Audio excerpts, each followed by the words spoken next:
Juan Manuel Carro Rey, ¿cómo estás?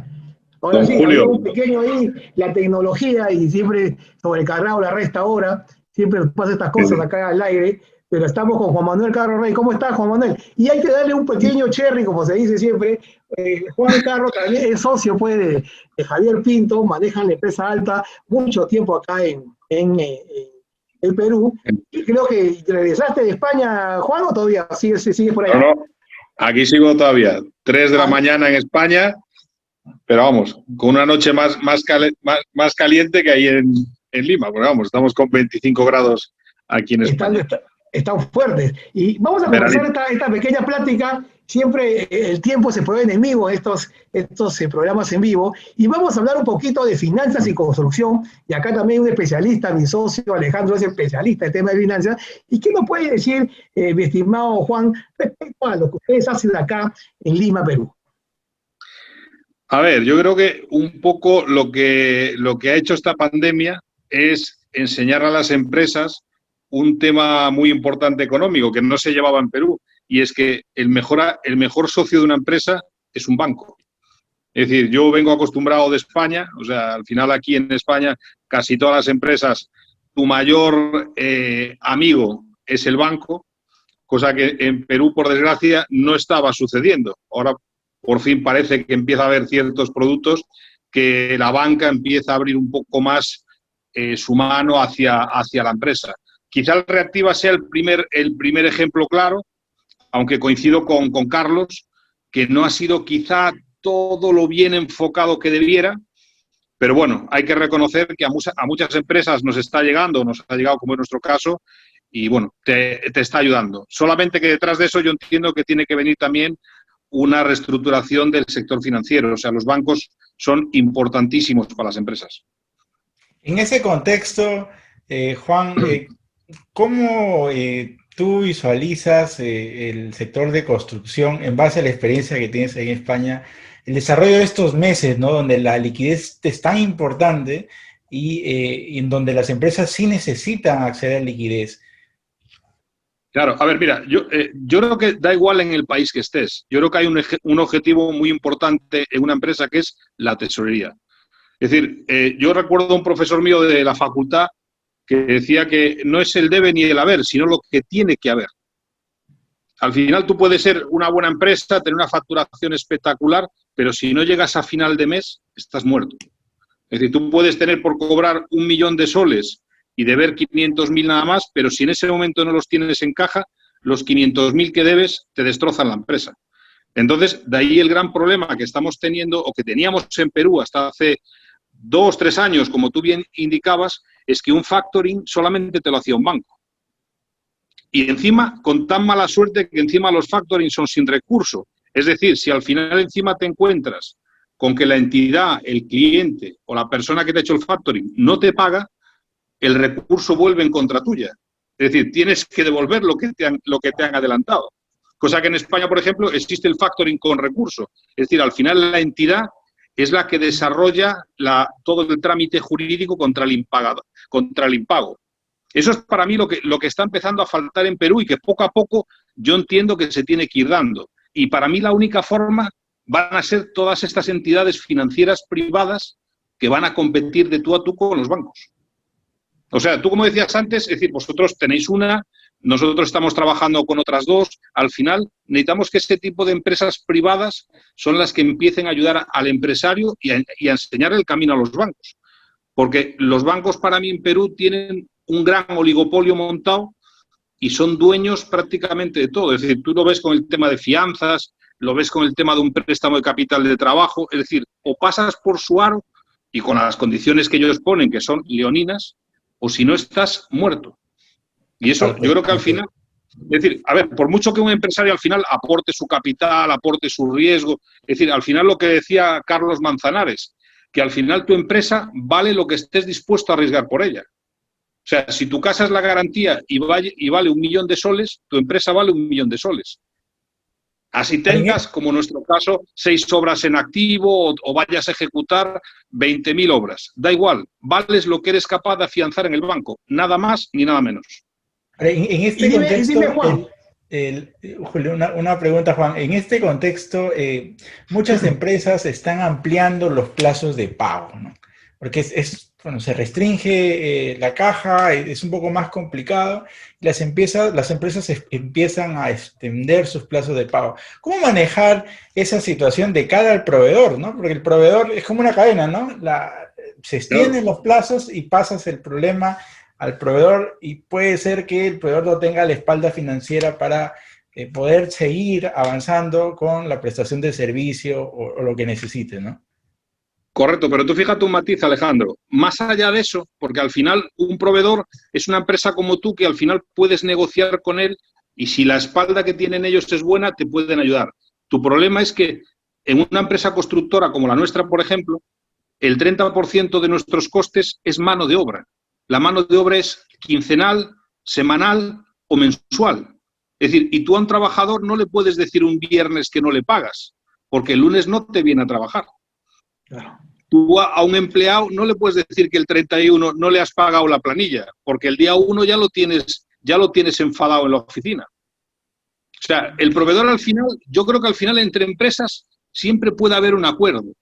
Es decir, tú al final a mí me das un servicio de lo que sea, de jurídico, de contabilidad, y yo te digo, oye, espérame 15 días, espérame un mes, y al final entre los dos podemos tener un acuerdo. Pero tú a un trabajador no le puedes explicar que no tienes caja. Ellos no entienden ese problema. Y encima, o sea, si lo vas poniendo de abajo hacia arriba, pues el operario de obra, los que tenemos nosotros, los peones, toda esa gente, al final, ellos entienden que el viernes o el sábado más a tardar tienen el dinero en su cuenta. Si el empresario ha cobrado o no ha cobrado, al final el trabajador no mira eso. Entonces, es el gran problema que yo le veo, por ejemplo, a nuestro sector, a la construcción, ¿no? Que tienes un alto porcentaje muy al contado. Y dime, justo hablaste del tema de trabajadores, ¿no? Efectivamente, ¿no? El mal momento, la crisis, no puede, de un empleador no puede afectar pues a sus trabajadores, ¿no? Como tú le dices, ¿no? Llega viernes y definitivamente tú no puedes decir al trabajador, ¿sabes qué? No te voy a pagar hasta la otra semana, ¿no? Entonces, simplemente el lunes no viene y te plantan la obra, ¿no? ¿Y cómo crees tú, Juan, que ha afectado esta crisis sanitaria, ¿no? Que se ha dado, que nadie se imaginó vivirla, cómo ha afectado en la mentalidad de los trabajadores, ¿no? ¿Cómo crees que ha afectado y que inclusive esta primera para que hubo de 3 meses o más, o 100 días, o más de 100 días respecto al tema de la cuarentena, cómo crees que esto ha podido afectar? Y ahora que han retomado las labores, ¿has visto un cambio en la mentalidad del trabajador o no? Correcto. A ver, tú sabes que nuestro sector se distingue por dos cosas. Primero, el trabajador de construcción civil que cobra semanal y liquida semanal sus derechos y el trabajador de oficina o ingeniero que al final tiene una retribución mensual. Nosotros, con respecto a la segunda parte de la planilla, que es el trabajador mensual, hemos notado un mayor compromiso de la empresa y hacia la empresa. Es decir, hemos observado gente, como te comentaba antes, Javier, no hemos despedido a nadie ni nadie se ha ido. Es más, estamos ampliando plantilla. Y vemos que la gente, yo creo que incluso se ha asustado. Es decir, yo creo que ahora mismo tú hablas de una segunda para y la gente se echa las manos en la cabeza, porque al final son conscientes de que el empresario tiene un límite, es decir, o sea, no lo puedes apretar más porque lo único que le sale es sangre ya. Es decir, llega un momento que si ahora, Dios quiera que no, hubiese una segunda parada por la pandemia, yo te digo que sería dramático, porque muchas empresas no seríamos capaces de asumirlo. Y yo creo que el trabajador ahora mismo es consciente de eso. Es más, te digo una cosa, a raíz de esta pandemia hemos aprendido una cosa, que es el teletrabajo. O sea, tú hace 6 meses te decían que ibas a trabajar en tu casa y que ibas a tener igual un rendimiento igual de bueno que el que tienes yendo a la oficina y no te lo crees. Y yo he observado, o sea, en nuestra empresa te puedo asegurar que hay mucha más efectividad que antes. Es decir, y no tienes necesidad tampoco de un control exhaustivo del trabajador, si está trabajando o si rinde las 8 horas. No, no. Al final tú haces reuniones, pides un trabajo, está. Yo creo que estamos aprendiendo a que no es necesario ir a una oficina para desarrollar un trabajo. Y eso al final también se traduce en costes para la empresa, porque al final la gente está en su casa, no está gastando, no se moviliza, no tiene que gastar en comida.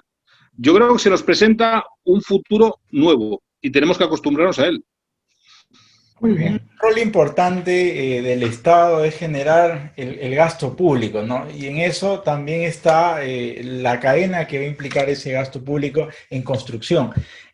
Tú que, de tu experiencia, ¿cómo ves la demanda de la construcción por el sector público o el sector privado? ¿Qué tanto ha afectado este contexto y cómo avisora los siguientes meses de este año?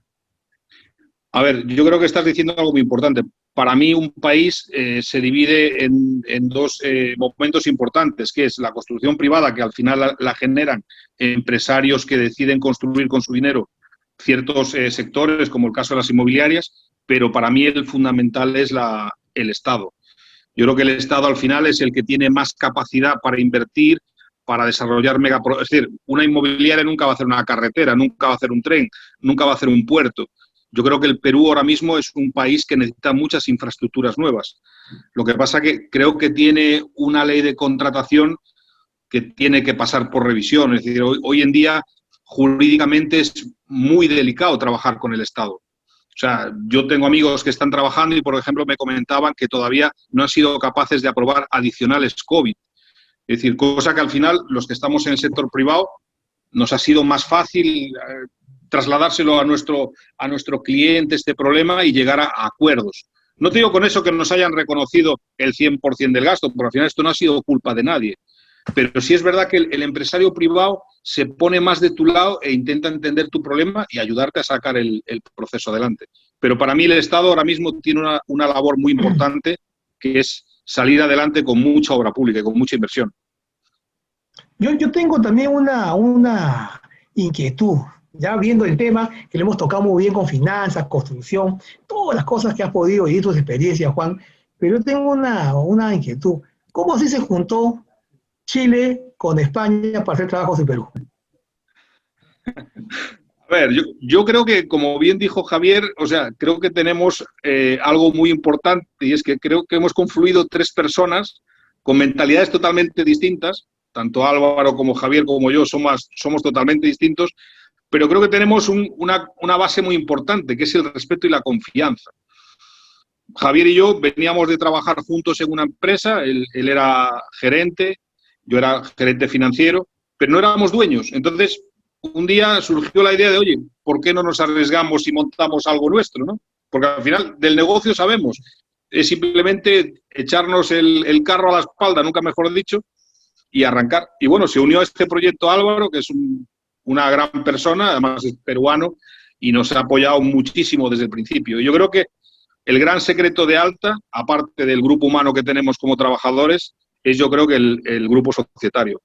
Independientemente que ya te digo, tú sabes que las sociedades al final van, vienen y son complicadas de llevar, como decía Javier.